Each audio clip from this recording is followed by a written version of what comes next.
Welcome to Hack the Entrepreneur, the show which reveals the fears, habits, and inner battles behind big-name entrepreneurs and those on their way to joining them.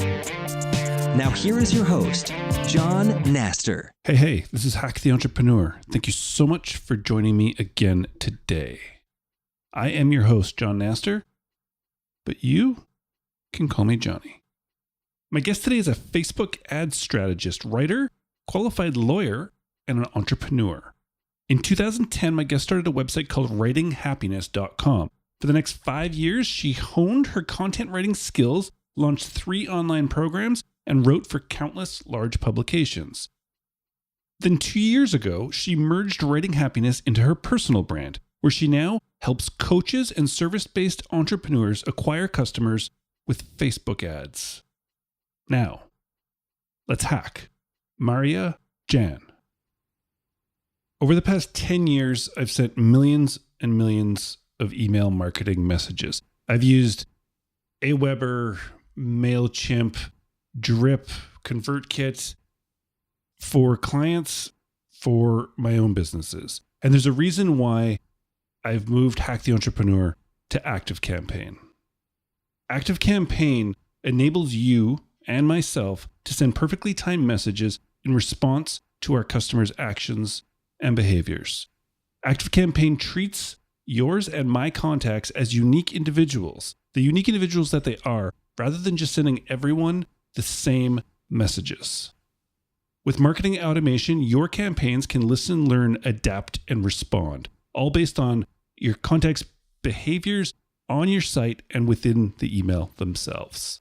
Plus, it's super easy to use, which is really essential when you're very non-technical like myself. And there's no need to just hire consultants because you can set it up yourself, just like I did.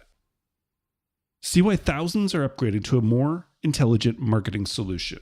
Sign up for a free 14-day trial right now without a credit card. Visit activecampaign.com/hack. No training fees, no contracts. Plus, there's a special deal for being a Hack the Entrepreneur listener. You're going to get free migration from any other email provider that you are using. You're going to get your second month of service absolutely free, and you're going to get a free one-on-one strategy session with a platform consultant. Start marketing smarter today. Go to activecampaign.com/hack and get started with your 14-day free trial.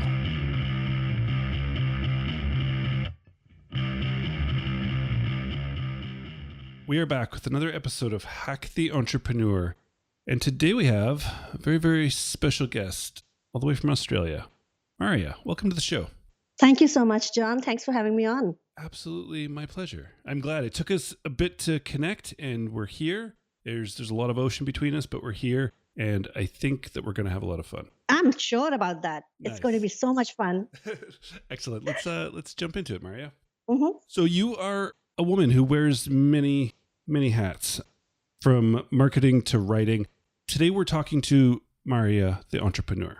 So Marya, as an entrepreneur, can you tell me what is the one thing that you do that you feel has been the biggest contributor to your successes so far?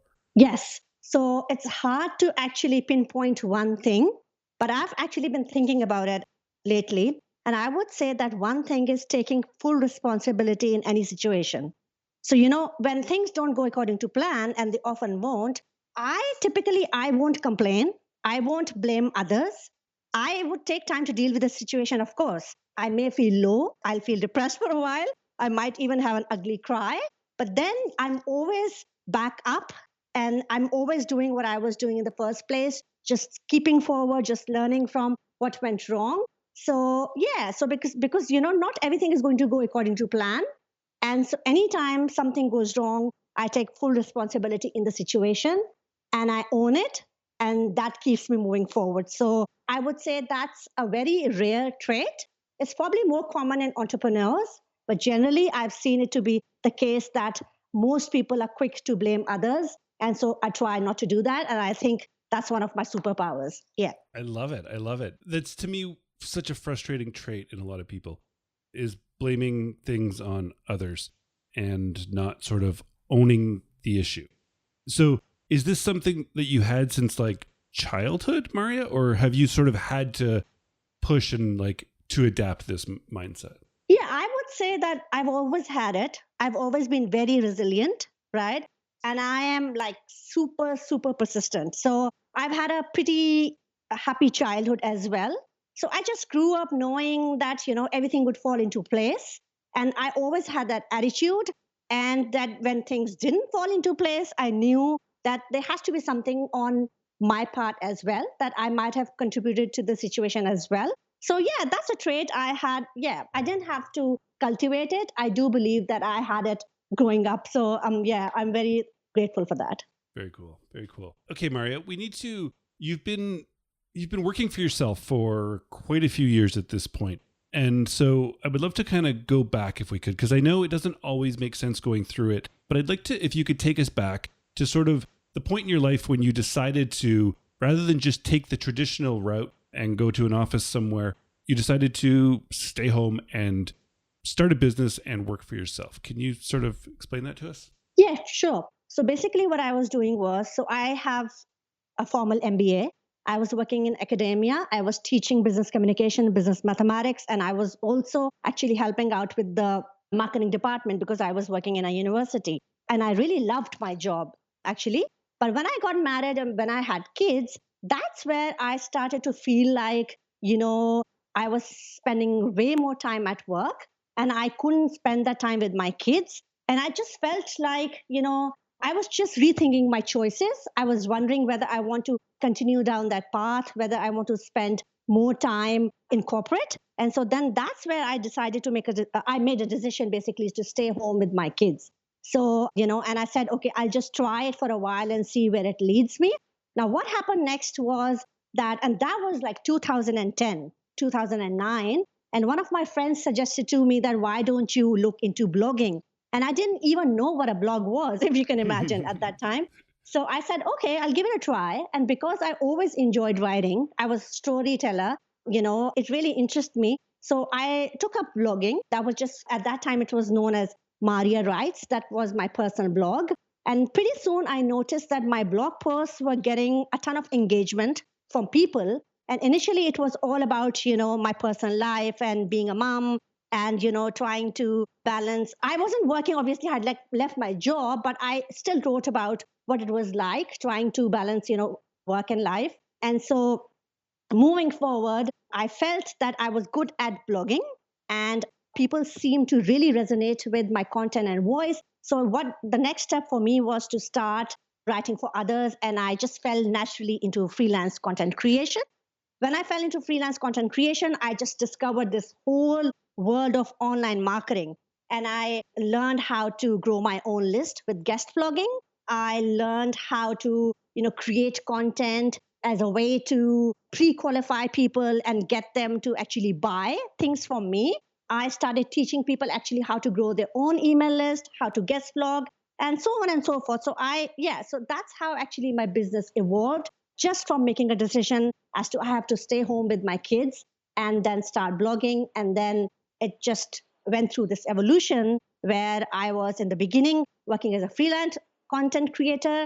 Then I was creating courses. And then I actually started working as a Facebook ad strategist, which actually just happened very, very recently. Nice. Okay. So I like how you say it's like an evolution because, usually that's how businesses and just we develop as entrepreneurs. Just kind of one thing leads to the next. But when you say that you just kind of fell into freelance content marketing, content writing first. So that's like getting paid to write for other people, content. Do you mean it just fell into it because your posts were gaining traction that people just asked you and you decided to say yes, or yeah. So So what I mean by that is that I realized that I'm good at it, right? And then, it takes a special kind of skill to create blog posts that get a ton of shares and that drive that engagement from people because it's a special type of writing. And I never enjoyed the academic sort of writing. I was really bad at it. I'm a very straightforward person. So I like to tell like it is. So when I thought, okay, I could do this properly. So at that time, I then started reaching out to people And I actually just put a post up on my website saying, you can hire me you create your content. You can hire to write blog posts for your website. And then somebody from the Get Response blog actually reached out to me because they had seen one of my blog posts. It was published on John Morrow's blog, the Boost Blog Traffic. And then they had seen a couple of my guest posts on ProBlogger and Men with Pens, James Chartrand website. And they said if I was, interested in blogging for them. And that was actually my first, gig. They paid really, really well. I actually, wrote for them. They were a client of mine for 2 years. That was one of my big breaks. And then, but I was getting clients from word of mouth and just also reaching out to businesses as well. So that's how I got started. Wow, I love it. And then, so the second part sort of that was, you said that then you figured out how to start guest blogging to bring people back to your site and build your email list. Can you explain this, guest blogging, and what this means for the listener? Yes. So guest blogging is, that you reach out to another blogger who's got a decent size audience, okay? And then you actually pitch them an idea. So you'd come up with a topic that would give their audience a ton of value, right? You would pitch an idea and say to them, could I write something for your blog? So that essentially is what guest blogging is. Now, times have changed a little bit. The landscape has changed with social and things like that. Now, previously, that was, I would say, 4 or 5 years back. At that time, you could build your list with guest blogging alone. I think I built my list to over 3,000 people just in the first year on the basis of guest blogging. Yeah, just by reaching out to those people, writing those great posts for them that would get a ton of engagement, a lot of shares. And then what I would give them a link to my website in the bio on the guest post. And I would ask them, okay, come check out my website and, download my whatever I had that up at that time. So whether it be an ebook or a cheat sheet or whatever I was offering, and I would give people an incentive to click over to my website and sign up for my email list, basically. And so that's how I grew my own list and I grew my own business. And so then I thought that's the perfect time to actually start teaching people how to do that in their own business. And so that's what I did.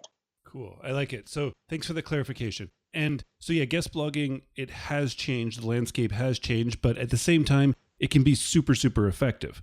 It can get you like SEO, like search engine optimization, because you get that link from a good site. Plus, you do get people visiting. If it's a really popular site, especially, you can get a ton of traffic from those links. Mm-hmm. And it really is just that reaching out, making sort of the case for why you should be able to write or what you can write, send it to them, and they'll say yes or no. Yes, that's exactly it. Fair enough. Yeah, and I unfortunately didn't get to do it 5 or 6 years ago like you did, but I still do it now. I do it for my site now and my business, and it does work. It's just you got to kind of pick and choose who you're going to write for. Mm-hmm. But looking on your site, you've written for a ton of people, so that's cool. So this idea of taking full responsibility for things that go on or go wrong, how that's your one thing. Now, every sort of expert, Marya, talks about this 80-20 rule in business. So you're supposed to find your 20% that gets you that 80% of results. You're supposed to do what you're good at, and then you're supposed to delegate the rest. Could you, Marya, please tell me something that you are absolutely not good at in your business?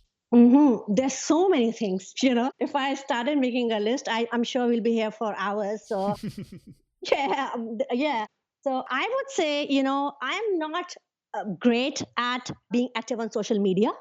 And that actually surprises people because I call myself a Facebook ad strategist, right? So they assume then I would be on Facebook all day long.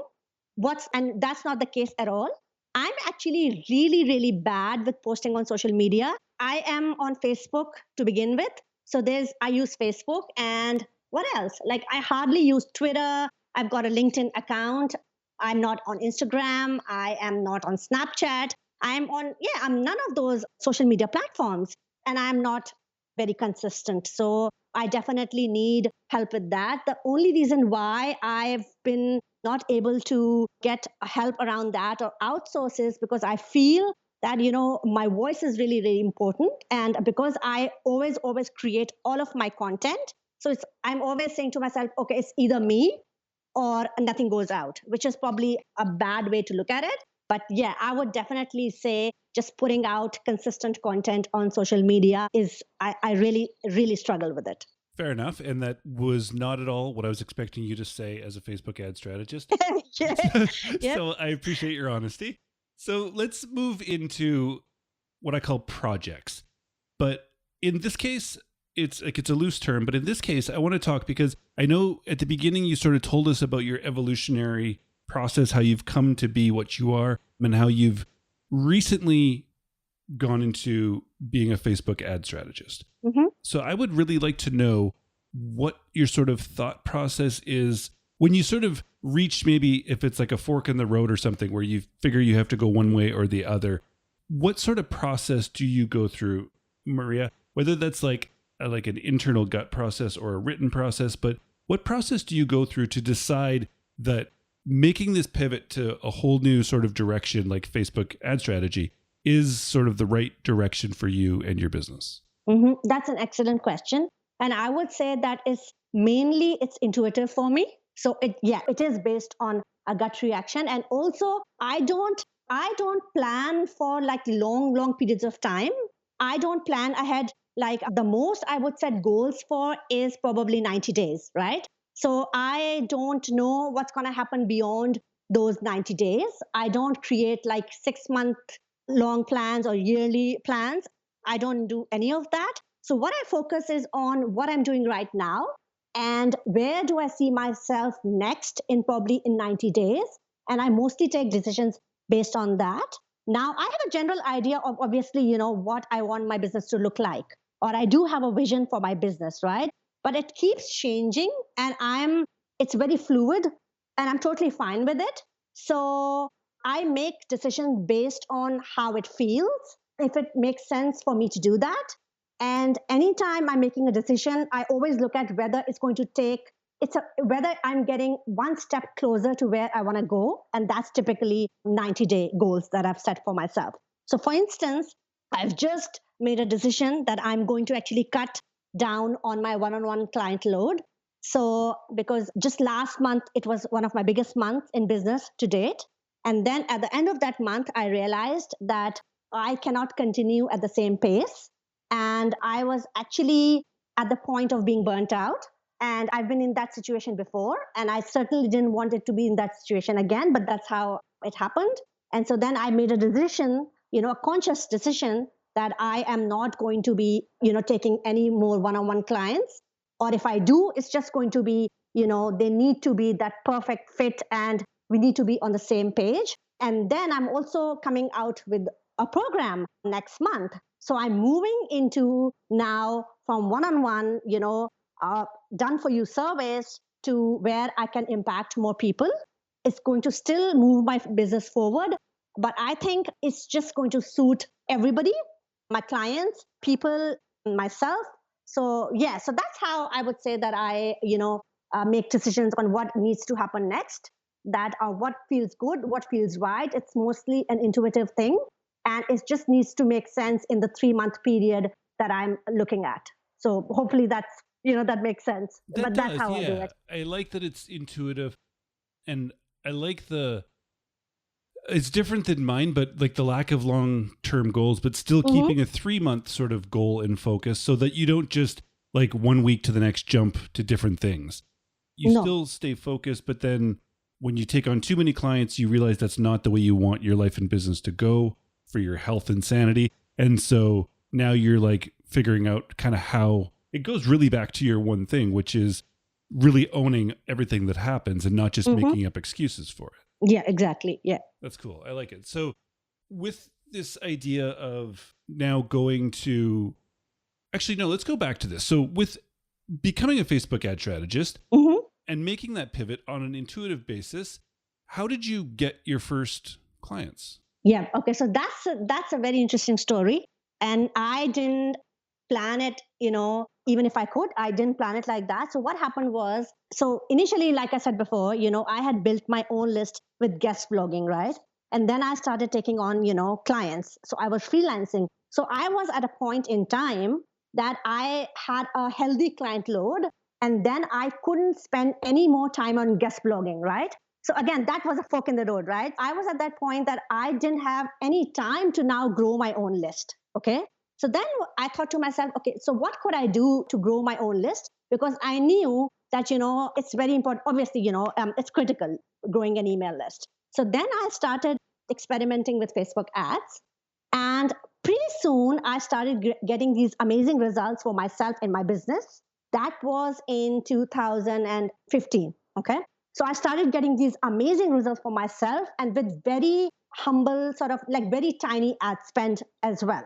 And then I started sharing these results with, friends, colleagues, people around me. And they were like, could you do that for us? And I said, okay, I'll give it a try. And I said, look, I was very clear. I said to them, I've only ever run ads in my own business. I can't say I don't claim to be an expert.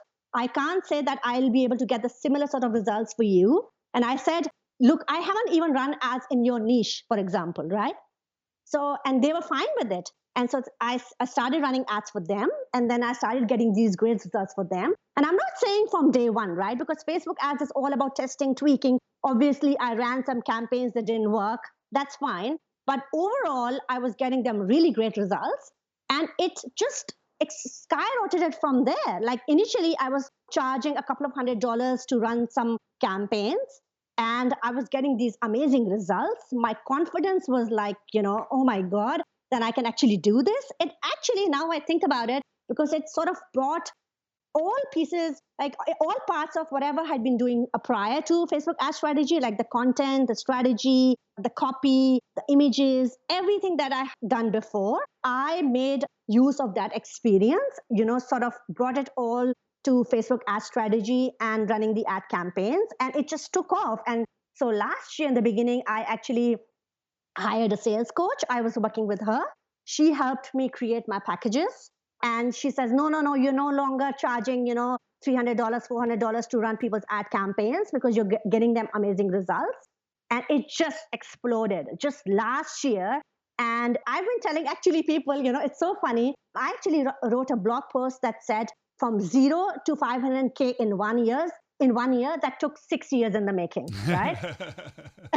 So if people can look at it and say, yes, so I'm supposedly, and I'm doing air quotes, that I'm one of those overnight success stories. I took my business from 0 to $500,000 in around 18 months. But then look at the 6 to 7 years, that happened prior to that. Yeah, so that's how it actually happened. And it was very quick, very fast, because it was the sweet spot. Because I am very creative, but I am also a very numbers kind of person as well. So I bring both of them together. And so that's where I truly shine. So yeah, I've been very fortunate to have found that, I don't know if I should call my calling, but found something that is just my zone of genius is the term that I like to use. Yes. It's interesting because it's so similar though. Like, I mean, it's different, but hearing both the stories about how you became like a freelance content writer was you just taking action, doing the work, being in motion, and then somebody approaches you and like, hey, can you do this for us? Because you do it really well. You do the same thing with Facebook, just doing it for yourself, focusing, getting it really good, doing it, and then people, hey, could you do that for us? Yes, yeah, it is. Yeah, it's one of those things that hear from other people, like, people like Derek Halpern, people like, others, when they start doing things that other approach them, right? Yeah. And I thought, oh my God, that's so cool. But that's literally what happened to me last year. And I made it very clear, and I still do. I tell people, now obviously I have the experience because I work with coaches and experts, and I worked with people in all sorts of niches, but I didn't before. And when I didn't, I made it super, super clear, because I always want to be, full of integrity in what I do. It's never about the money for me. I was making a ton of money in my corporate job. I actually have a bachelor at law as well. I left, I didn't sit for the bar exam, but I could have made a ton of money if I had decided to go down that route, right? It's never about the money. Money just comes as a result of doing what I love and being of service to others. So yeah, so that's why I do it. Wow. You have an MBA and you also have a Bachelor of Law? Yes. Wow. Yes. Wow. Yes. Impressive. Thank you so much. I am a learner for life. That's the thing that I get high on every single day.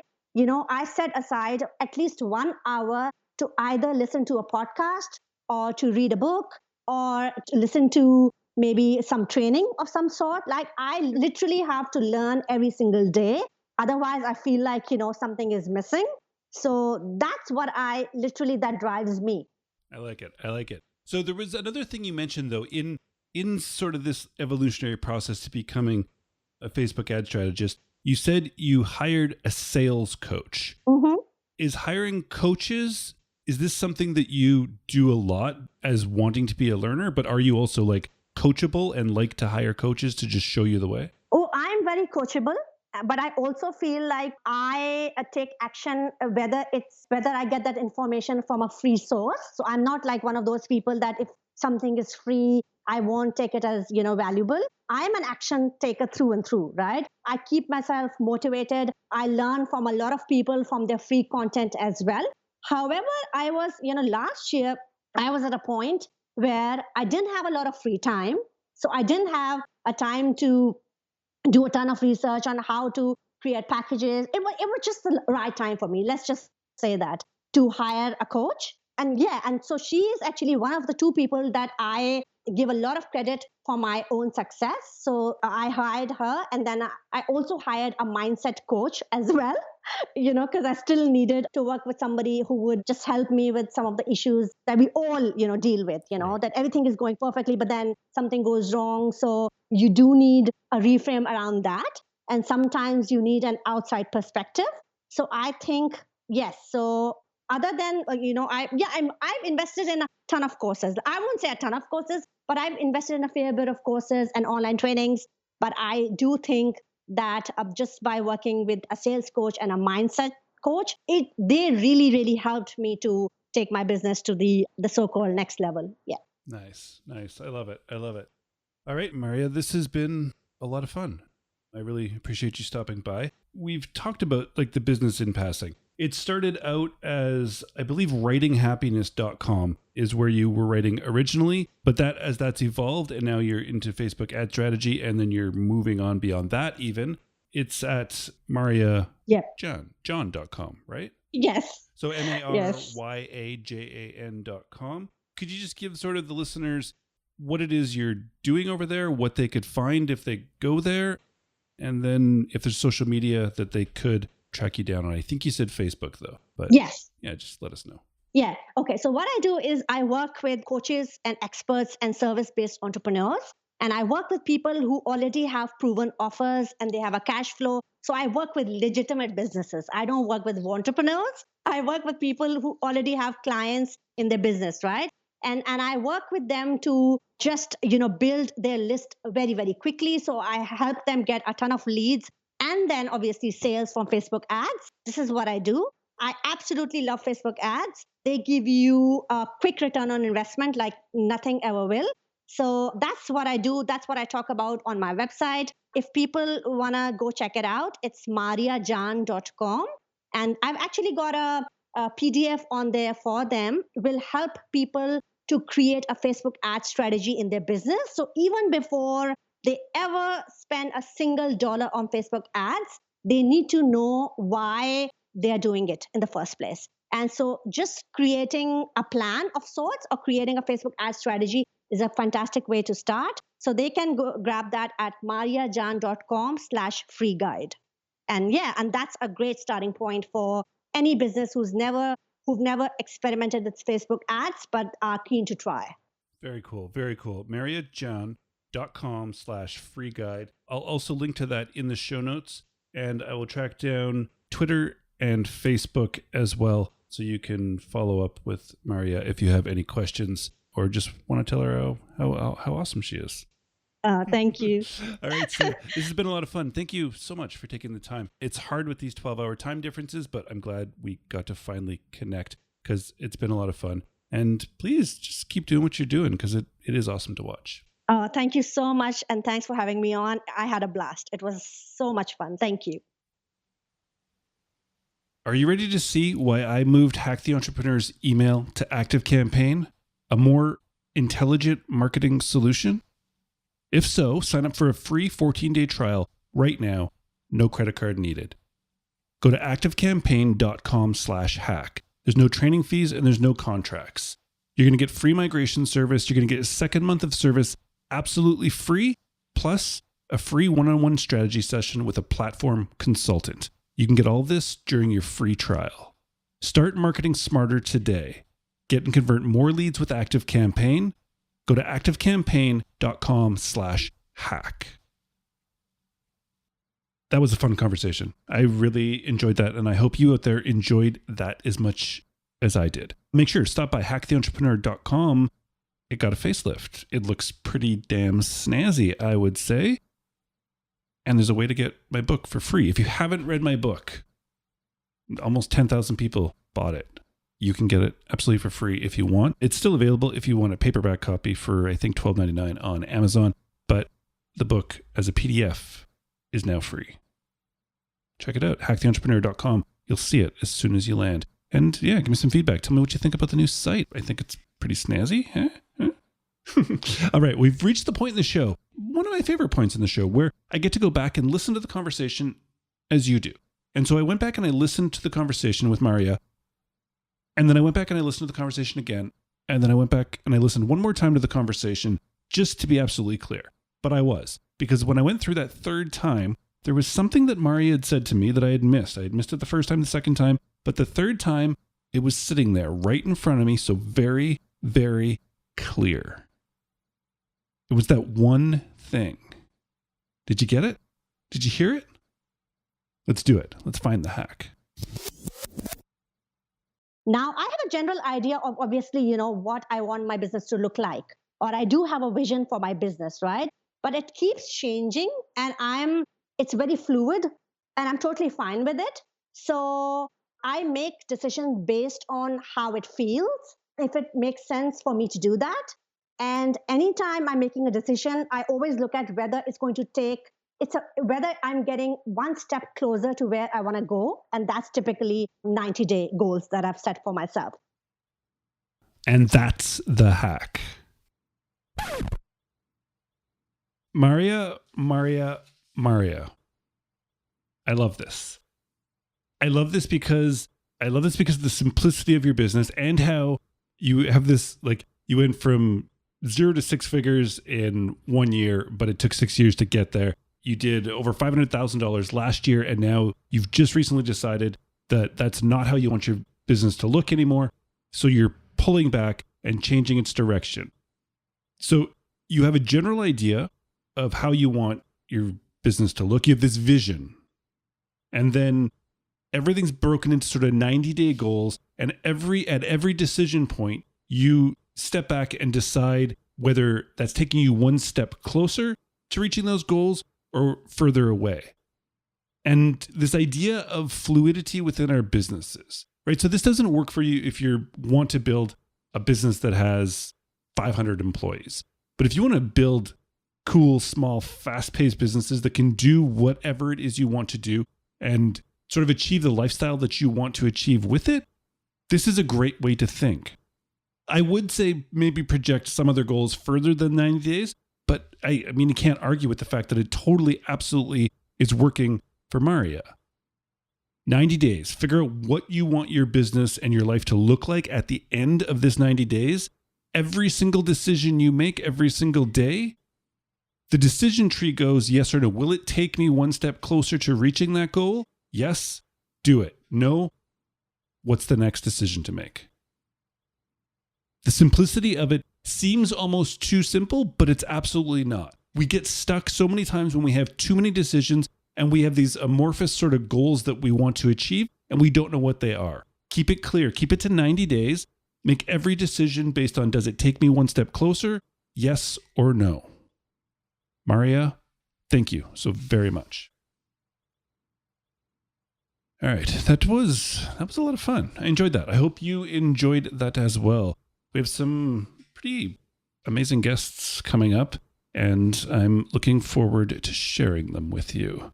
If you have any guests, any businesses you've dealt with or entrepreneurs you've seen or dealt with in your day-to-day life or just have read something about, and you would love to hear them on the show, by all means, drop me an email, John@HackTheEntrepreneur. let me know. I'll see what I can do to get them on. I always love taking your suggestions. HackTheEntrepreneur.com is the website. Head over there and we'll have Marya's her post up on the site for you with links to her business and what she's up to, as well as everything we kind of talked about on the show. All right, it's been fun. Thank you so much for stopping by. I absolutely do appreciate it. And please, until next time, keep hacking the entrepreneur.